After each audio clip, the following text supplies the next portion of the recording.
Red Zone TV kwoli webale kubanga okyagoberera yona gy'osinzira okubanga gy'otulabira atanaba kubanga osubscribinga kikole tuberenga ate tutambula ffenna ensonga za mitala Nuwa abangi gwe mumanyi nga Nuwa mutwe bwe twogerera nga zongedde okubanga zikaluba nkuleetedde ensonga lwaki Nuwa mutwe yaddiziddwayo mu kkomera okutuuka ng'ennaku z'omwezi 21 omwezi guno gwennyini ogw'omusanvu omwaka 2025 Nuwa mutwe olunaku olwajja ennaku z'omwezi nga 14 omwezi guno yazze oba bamukomezawo mu kkooti okulaba nga addamu okusaba bail oba kye tuyita bail application okubeera nga yeeyimirirwa kubanga gwe baamusiba naye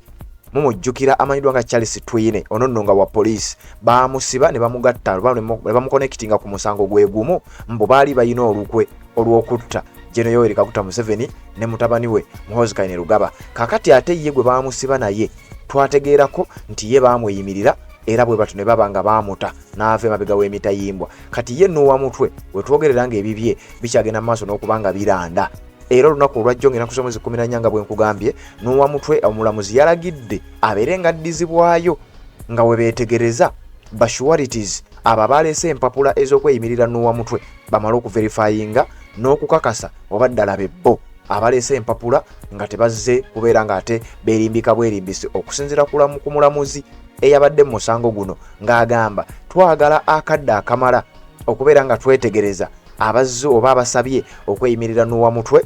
tulabe oba ddala beebo bennyini ne profile zaabwe ze bagamba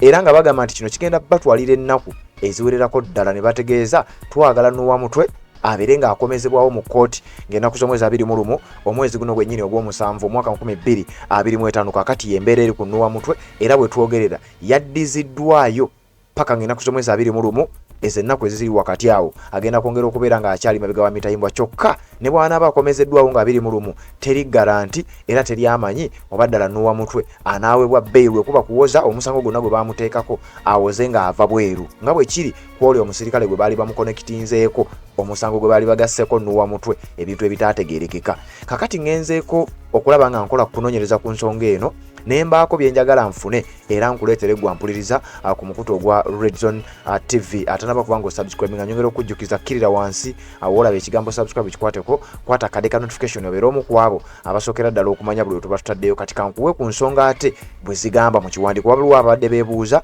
nsonga ki ezaleetedde Nuwa mutwe okubeera nga bamuzza mu kkomera kakati wuliriza okusinza ku kiwandiiko ekyafulumye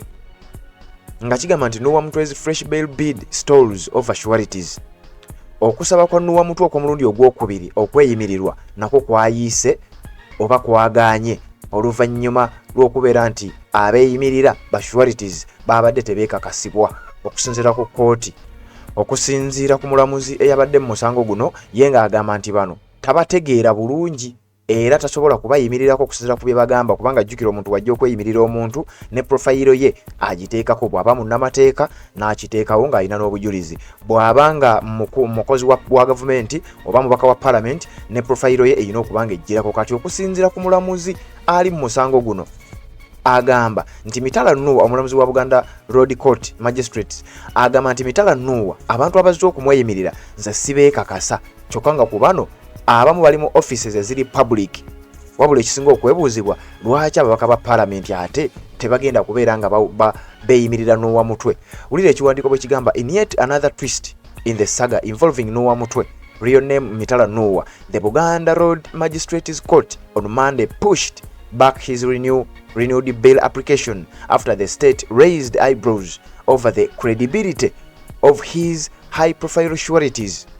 nti mu mulundi ogwokubiri mu kusaba okweyimirira kwa Nuwa mutwe Mitala Nuwa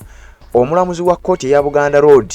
olunaku olw'emmande yazzeemu n'ayongezaayo n'agamba okusinziira ku profayiro z'abaana abazze okweyimirira Nuwa mutwe neetaaga okuddamu okwekebejja ebibakwatako neetaaga okuddamu okwekebejja bye baatuwadde okulaba oba ddala bebbo kakati ensonga n'azongerayo Nuwa mutwe the famed civilian bodyguard of His Excellency Robert Kyagulanyi Ssentamu is battling serious charges of inciting violence, hate speech and malicious communication,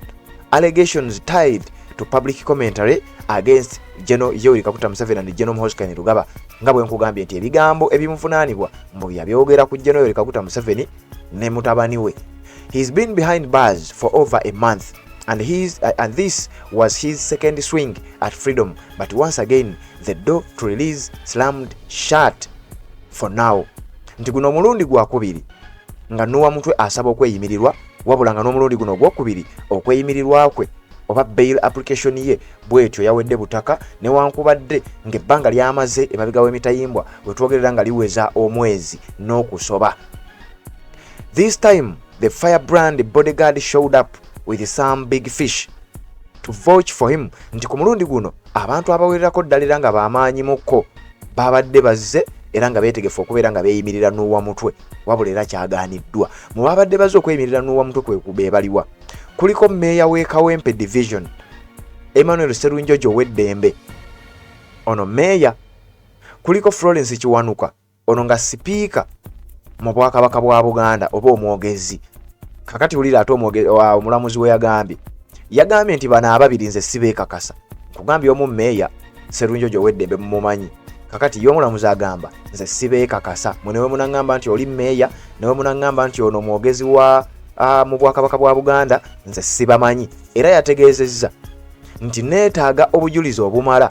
era neetaaga okwongera okwekenneenya okulaba baddala bano profile ze bampadde nga ddala bebbo. Kyokka nga omu Meeya amanyiddwa, Meeya Emmanuel Sserunjoji, omulala Florence Kiwanuka, ono nga sipiika mu Bwakabaka bwa Buganda. Era wulira we yagambye, I only received surety documents today. Nti ebiwandiiko by'abano abazze okweyimirira Noah Mutwe nze naakabifuna lunaku lwaleero olwajjolo yabadde abasomera. Ono amanyiddwa nga Ivan Chazze, State Attorney, as he pleaded for more time to verify if these people are really who they claim to be. Era n'asaba nti neetaagayo akadde akamala okwongera okukakasa n'okwetegereza obaddala abantu bano empapula ze bampadde obaddala bebbo. Saagala nsinzire ku mpapula zaabwe nga sinaba kukakasa obaddala bebbo kuba sibamanyi. Naye nkugambye kuliko Emmanuel Sserunjojo nga Meeya w'e Kawempe era nga nawe twogerera ye Meeya aliyo era amanyikiddwa. Ono omukyalo omulala ye mwogezi Florence Kiwanuka. Katona agamba nti naddala ku nsonga ya Florence Kiwanuka njagala okwongera okukola vetting oba okwongera okwekenneenya okukakasa okuva ewa Directorate of Public Prosecutions okukakasa obaddala ono mwogezi mu Bwakabaka bwa Buganda. Kale nno ye ku Meeya kiyinza okuba kale naye ono omwogezi w'Obwakabaka bwa Buganda oba omwogezi mu Bwakabaka bwa Buganda neetaaga okwongera okugenda maaso n'okuba nga mwetegereza. Awatali ekyo Noah Mutwe